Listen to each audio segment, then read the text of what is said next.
We start in Cleveland with the game where we had another episode of the greatest buddy cop pairing in the history of the world. LeBron and Delly both doing their thing. Steph Curry caught fire late, made things interesting. Once again, the Warriors came back, but the Cavs get the W, take the 2-1 series lead. It was just wild. The Cavs were in such command. I stopped taking notes for several minutes just to admire what was happening out there. Felt like it was over. Then Curry gets hot, and then Delly hits the deck, as he always does. And the Cavs squeaked out a victory despite these Curry heroics at the end of the game. A phenomenal, phenomenal game ending. Phenomenal first three quarters for the Cavs, and Warriors just couldn't make it up. Yeah, LeBron, 40 points there. The near triple-double at the 12 boards, the 8 assists, and the Aussie, not Lee Ellis, but Matthew Dellavedova, 20 points this guy chipping in. So look, lots to digest here from this game. And I don't want to get too far ahead of ourselves because the Cavs still have to win 2 games. I think even the Warriors still favored, actually, in Vegas to even win this thing. But let me throw this question at you guys and everyone watching. If the Cavs win 2 more games, would this be a title for the Cavs, LeBron's greatest achievement in basketball? Undoubtedly, I think it would be. It would be his most accomplished title. J.R. Smith is his second best offensive player.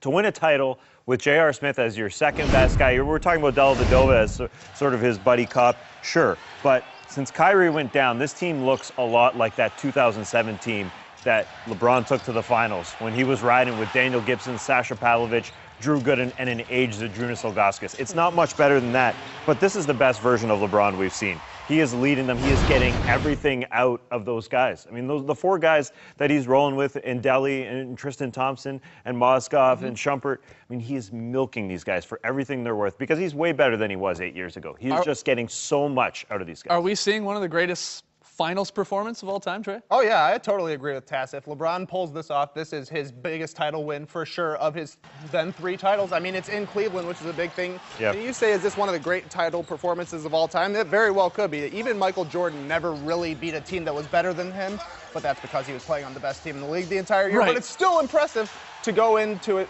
to Golden State, win a game there, and to knock off the team that's been the best team in the league for the entire season. That would be a huge accomplishment. You see the numbers there. Through the first 3 games of the finals, LeBron now, in history, has the most points. 123 points through the first 3 games.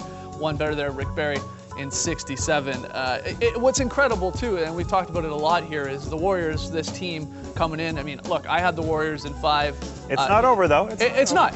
Again, like I said, they still have 2 wins to go here before this is done.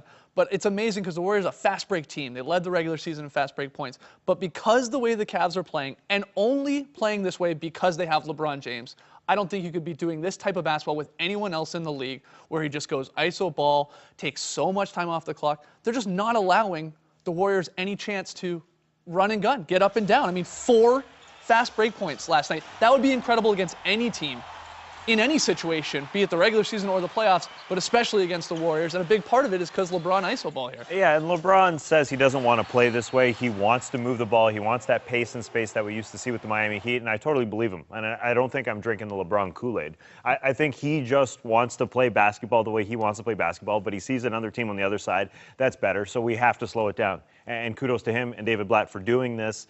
But that's the only way they're going to win. That's the only way they're going to beat the Golden State Warriors. And you're right, he probably is the only guy that could accomplish this. Of the fact that his efficiency is low, that doesn't bother you at all. Yeah. Who cares? They're Because up of the situation. 2-1.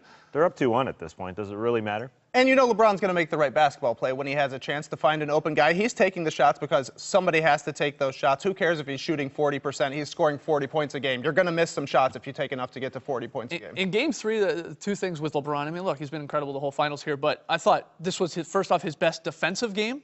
He had the 4 steals. He had a couple of huge blocks, timely blocks. I thought he was really locked in on that end.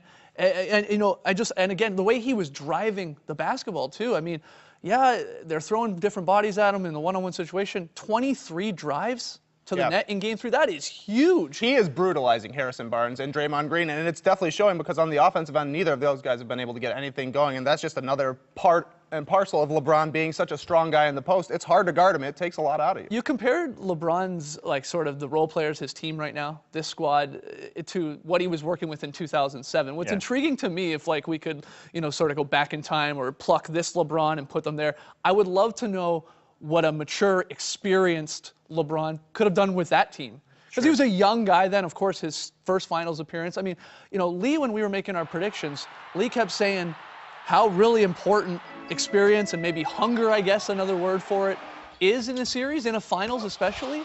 And you know, I think what we saw in Game 3 especially, it's true. It seems, it's cliche, but the Cavs are wanting those loose balls just a little bit more than the Warriors are. It's Delly and James Jones and Mike Miller are the guys that are continually hitting the floor and most of the time coming up with those loose balls. And you're talking about those guys don't have any finals experience. So, you know, who does the credit go to? It should go to LeBron James for the way he's outside of Mike Miller, of course. Well, yeah, the guys. Jones? Yeah, and James Jones. I mean, the guys who are playing significant minutes do not have any finals experience. LeBron is getting that out of them. I mean, he is showing them, you know, through his leadership that you don't have many chances at the finals, guys. And you can see it across on the other side in the other locker room. You know, David Lee and Andre Iguodala, who we'll get to, are showing the urgency that a veteran shows. And I think they're really helping out those starters who don't have the finals experience. Because you look at it, yeah, the Cavs wanted a little bit more at this point. I think we're going to see a different game. I mean, you've got old guys like Mike Miller lying out for loose balls, James Jones. I mean, Dellavedova's been doing it